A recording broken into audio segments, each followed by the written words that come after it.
Just a quick disclaimer that all comments made in this video are just my own opinion on the situation. Please don't send hate to anyone involved in this video.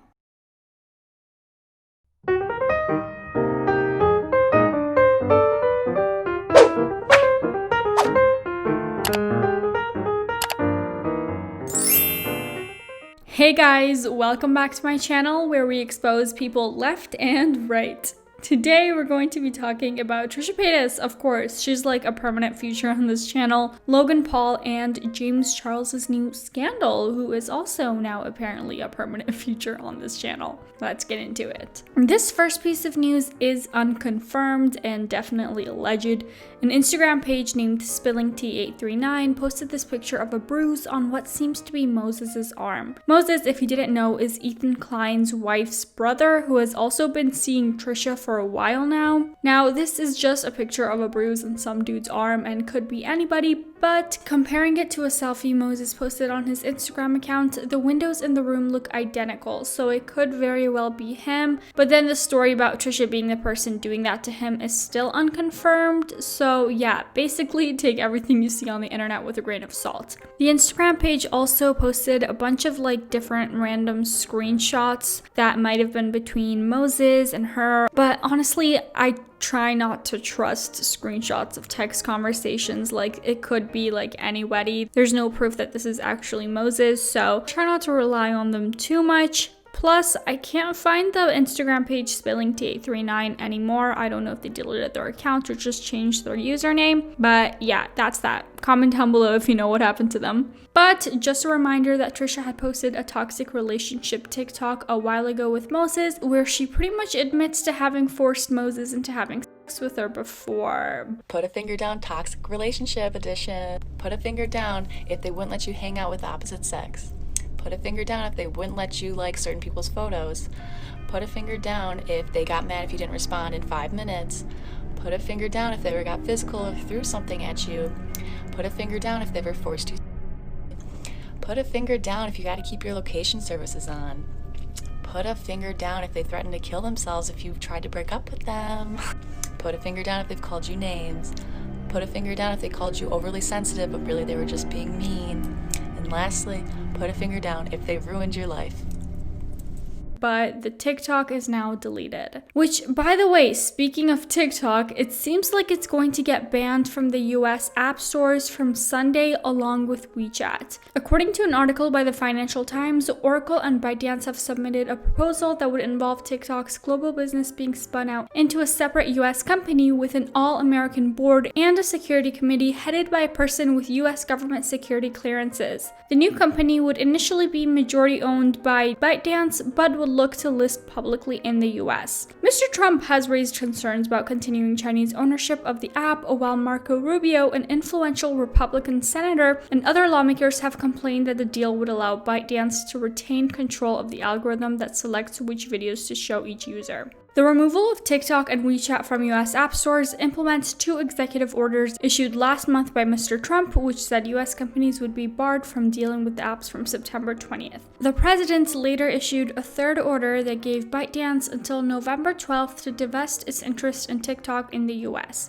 TikTok would be shut down on that date in the event that ByteDance had not come up with a solution that satisfied the US government. People with TikTok on their phones will also still be able to have the app, but the experience will degrade without the software updates. And now hashtag TikTok ban is trending on Twitter, but most of the tweets have really just been jokes about how TikTokers now have to find actual jobs. In all seriousness though, I do really actually feel bad for people who have been able to make a living off of TikTok, but haven't been able to expand to other social media networks just yet. Obviously, I know like the Addison Rays and the Charli D'Amelios of TikTok are going to be just fine because they're killing it on all the other platforms, but the smaller TikTokers who have been relying on TikTok for an income are going to really be the ones who are suffering. Moving on, Twitter was exploding yesterday because of all the news outlets reporting that Logan Paul is set to fight Floyd freaking Mayweather, who announced his retirement in 2017. However, TMZ is now reporting that while it is indeed a possibility, it isn't set in stone yet.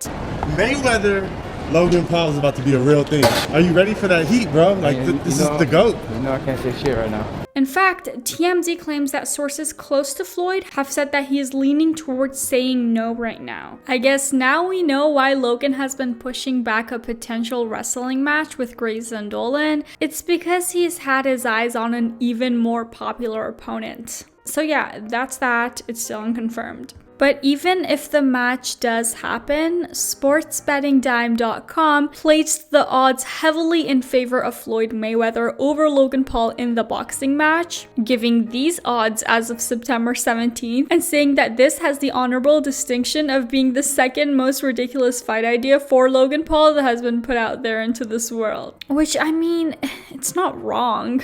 And our last piece of news for the day, James Charles is in yet another scandal. Of course he is. It all started when James announced his new merch, which looks awfully close to Ela Klein's design from her Teddy Fresh line. So Ethan, Ela's husband, tweeted about it to James saying, "I know we didn't invent color blocking, but I'm having a hard time on the new James Charles merch. It's the exact same design as Ela's. Combined with the fact that his audience is so huge, many people will assume he designed it and start accusing us of plagiarism. What do you think?" James replies saying, "When you DM'd me yesterday, I sent you the original photo that inspired my collection. Explained I've never seen your brand, but also asked what you wanted me to do.